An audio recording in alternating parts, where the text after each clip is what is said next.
எல்லாருக்கும் வணக்கம். நான் உங்கள் தீபிகா ரவிசங்கர் பேசுகிறேன். நேரத்தோட முக்கியத்துவம் என்னென்னு நேற்று நான் சொன்னேன் இல்லையா? இன்றைக்கி உங்களுக்கு இன்னொரு விஷயம் சொல்கிறேன் வாங்க. காலம் காலம்னா என்ன? நேற்று, இன்னைக்கு, நாளைக்கு.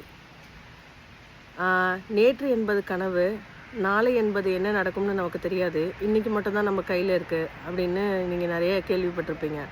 ஆனால் நீங்கள் ஒரு கேள்வி கேட்கலாம் என்னைய, இன்றைக்கே இவ்வளோ கஷ்டமாக இருக்கே, நாளைக்கு என்னென்ன வருமோ அப்படின்ட்டு நான் பயப்படுறேன், திகைச்சு போகிறேன் அப்படின்னு நீங்கள் நினைக்கலாம். ஆனால் உங்களை அதை ஈஸியாக எடுத்துக்கிறதுக்கு நான் உங்களுக்கு ஒரு வழி சொல்லட்டுமா? இன்று என்பது என்ன? நேற்றையோட நாளை தானே இன்னைக்கு. இந்த 2025ங்கிறது 2010 நம்ம வாழும்போது, 2020 நம்ம வாழும்போது, 2025ங்கிறது நமக்கு ஒரு ஃப்யூச்சராக தானே இருந்தது. இன்றைக்கி நம்ம இப்படி தான் வாழுவோம் அப்படின்னு நம்மளுக்கு அன்றைக்கி தெரியுமா? தெரியாது இல்லையா? ஆனால் அப்போது இருந்த நாம் தான் இப்போ இருக்கிற இந்த சேலஞ்சஸையும் ஃபேஸ் பண்ணிக்கிட்டு இருக்கோம்.